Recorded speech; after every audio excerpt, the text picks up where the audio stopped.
Ci vuoi raccontare la tua esperienza con l'associazione? Alors, l'association a été fondée par 6 auteurs français, et on l'a fondée au début des années 90, à un moment où la scène de bande dessinée française était très stéréotypée. L'associazione è nata dall'incontro di 6 autori, disegnatori di fumetto, ed era all'inizio degli anni 90, in un momento in cui il panorama editoriale era molto stereotipato. Et à cette époque, les grands éditeurs ne publiaient que des albums cartonnés couleur, soit d'aventure, soit d'humour. E gli editori pubblicavano solo album cartonati a colori, sia di avventura che di umorisme. Et nous, ce qu'on avait envie, on n'arrivait pas à se faire éditer à cette époque-là, on n'arrivait pas à trouver notre place dans cet univers éditorial. E siccome loro, che erano autori, non trovavano il loro posto in questo panorama e non riuscivano a farsi pubblicare, et donc avec Jean-Christophe Menu nous a proposé de faire notre propre maison d'édition afin de faire de la bande dessinée comme on en avait envie. E allora Jean-Christophe Menu, che già aveva avuto un'esperienza con fanzine, ha proposto a queste persone, a questi autori, di riunirsi e di fare i fumetti come volevano, finalmente fare i loro libri. Et le travail de l'association est axé autour du travail d'auteur, c'est-à-dire qu'on considère les dessinateurs, scénaristes comme des auteurs, c'est le terme par lequel on les désignerait. Il principio fondante dell'associazione è considerare i disegnatori degli autori. C'est-à-dire qu'un auteur, c'est quelqu'un qui a quelque chose à dire à travers ce mode de la bande dessinée, et qui utilise ce mode pour raconter quelque chose, et qui a besoin, dans ce mode-là, d'une certaine liberté. Un autore è qualcuno che ha qualcosa da dire con questo media, con questo mezzo che è il disegno, che è il fumetto, e che con questo mezzo, attraverso questo mezzo, trova il suo universo espressivo. Et c'est-à-dire plus que de liberté, il a besoin de possibilités. C'est ce qu'on a cherché à donner aux auteurs à l'association, c'est-à-dire de créer des collections avec des formats différents, où les auteurs pourraient faire des livres avec autant de pages qu'ils le voulaient, et afin de raconter leurs histoires comme ils le voulaient. C'est-à-dire ne plus avoir cette scansion obligatoire du 44 pages, de l'album de 44 pages. E poter raccontare quello che si vuole, che sia da raccontare, è anche come si desidera raccontarlo, e quindi la libertà di poter scegliere il formato più opportuno e non più essere stretti nelle maglie dell'obbligo di un formato cartonato con la scansione della narrazione obbligata a 44 pagine, eccetera. Et aussi avoir la liberté, des possibilités d'utiliser les moyens techniques qu'ils voulaient pour raconter leurs histoires, et de raconter aussi des choses qui n'étaient pas très communes à l'époque chez les grands éditeurs, c'est-à-dire moi par exemple, le premier livre que j'ai sorti à l'association était un recueil de rêves, en fait, de rêves que j'avais adaptés en bande dessinée.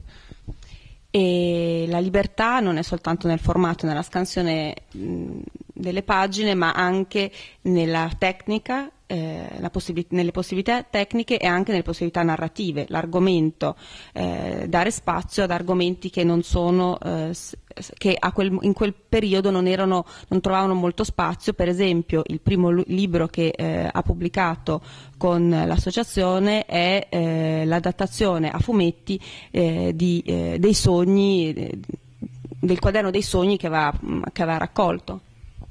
Ou par exemple de faire, c'est ce qui nous caractérise le plus à l'association, c'est-à-dire de faire des livres autobiographiques où les gens se racontent, soit sous forme de journal, comme le font actuellement Lewis et Johan Sfar, soit sous forme de travail autobiographique rétroactif, disons. E la peculiarità, uno delle cose, degli aspetti più peculiari della casa editrice è di dare spazio al racconto autobiografico, sia sotto forma di diario, come il caso di Trondheim e di Sfar, o invece con la costruzione di un percorso narrativo, ma la peculiarità è proprio l'autobiografia.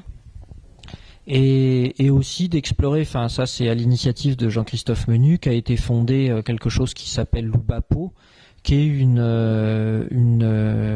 comment dire, une sorte de groupe de recherche sur la bande dessinée, sur les possibilités de la bande dessinée.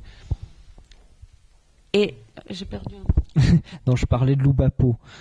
Et l'Ubapo, c'est un peu compliqué à expliquer. Ça fait référence à une école littéraire française qui s'appelle l'Oulipo. Allora, sono partiti dall'esperienza di un gruppo di ricerca letteraria che si chiamava l'Ulipo, per fondarne un altro che si chiamava l'Ulapo, che è sempre l'Ubapo, che è per lavorare sulla ricerca nel fumetto. Ubapo, c'est ouvroir de bande dessinée potentielle. Ouvroir. Ouvroir. C'est impossible à expliquer. Allora, noi non ve lo spiego, visto che non si può spiegare. Mais c'est sur les potentialités de la bande dessinée, c'est-à-dire que ce groupe l'Oulipo travaillait sur les potentialités de la littérature à travers certains exercices, et là on travaille sur les potentialités de la bande dessinée. Come il lavoro letterario era sulle potenzialità della letteratura, questo gruppo lavorava sulle potenzialità insite nel linguaggio del fumetto. Et un écrivain, par exemple comme Italo Calvino, était en contact avec ces écrivains français et a travaillé avec eux. Per esempio Italo Calvino era in contatto con questo gruppo di lavoro e ha lavorato con loro.